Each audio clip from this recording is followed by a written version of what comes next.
Back to our top story now. Michael Ignatieff takes over the leadership of the Liberals at arguably one of the most difficult times in the party's history. Definitely one of the most volatile times in Canadian politics.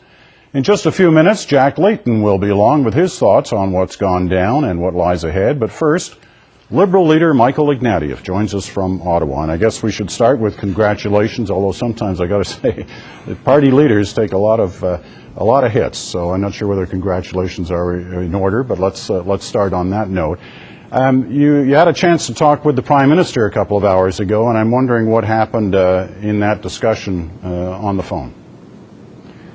Peter, thanks for your congratulations. It was a short conversation, businesslike. The Prime Minister asked to meet me to talk about the budget coming up on the January 28th, and he asked to talk about parliamentary business. And those are appropriate subjects for us to talk about, but I made it clear that I don't want to get into secret negotiations or backdoor deals.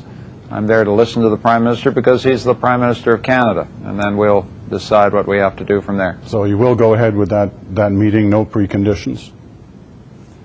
I'm willing to meet the Prime Minister of Canada, certainly.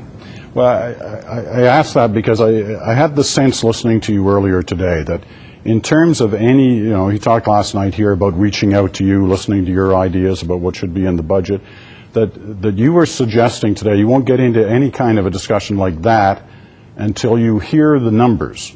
You want to know exactly what the country's books say about the state of the country's finances. Is that a precondition? I think it's essential for, not just for between politicians, but it's essential for the citizens of our country to understand what the true fiscal picture of our government is. The Toronto Dominion Bank is estimating that the deficit next year will be $10 billion. That's a big number. The autumn statement didn't give us any accurate picture of the true state of where we are, and we can't have any discussion of where our national future lies unless the government comes clean with its estimates, not just for next year, but over the next 3 or 4 year cycle. And when we have those numbers, then informed Canadians can sit around and figure out where we go next. But in saying that they need to come clean, you seem to be saying that they've cooked the books, that the numbers there are not the real numbers. You heard him last night, or I'm sure you've at least read reports of what he said last night. He has nothing to apologize. He's made no mistakes. He has no regrets. He wouldn't change anything he's done the last couple of weeks, or the numbers that were in that economic statement. It seems hard to believe he's suddenly going to say, well, actually, I did microwave the numbers, and they're not; those aren't the real ones. Well, the Prime Minister, I don't want to torque up the rhetoric here, but the Prime Minister, I think, has a problem with truthfulness. During the election campaign, he said, no deficit. During the election campaign, he said no recession. Now we got both a recession and a deficit. It's time to level. It's time to talk turkey together. It's time to figure out what's really going on. And on the basis of that, then at least Canadians know where we are. The government owes an obligation of truth, not to politicians, but to the citizens of the country. And I think that we have not had the full picture that we need to make the decisions that we as a country have to make. I know you don't want to negotiate in public, and I understand that, but are those the kind of things you'd say to him in the kind of sit-down meeting he's asked for? Well, Peter, I try to make a rule that what I say to the citizens of my country, I'm also prepared to say in private to the Prime Minister, always respectfully, always in a constructive way, but I don't have one message for the Prime Minister and one message for the public. Where's the state of the coalition? I've heard you've probably been asked that 50 times today, and a lot of people are trying to parse the words of your answer, and some members of your own caucus and your own party are sort of whispering in the hallways that, we're not there with the NDP the way we were a week ago. Under Michael Ignatieff, it's going to be different than with Stéphane Dion. Is anything different on the state of the coalition tonight?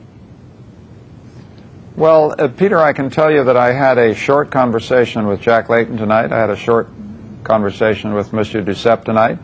I felt that I informed them that I saw no reason to renegotiate the coalition agreement made by my predecessor. I made it clear to them, and I hope I make it clear to Canadians, that we are not in coalition together. I can only represent the interests of the Liberal Party, not other parties, and I'm going to listen to Mr. Harper as the leader of my party, not the leader of any other party. And I've made it clear to the caucus and to the country that if Mr. Harper has put us in this situation, he's lost the confidence of the House of Commons, and it's up to him to find a way to regain that confidence. And we've seen no evidence that he can or will. But as a responsible politician, I have to try and serve the national interest here, and if we can have productive discussions, again, not negotiations in secret, but just if he can come forward with a budget that serves the national interest of our country, then there might be something to talk about here.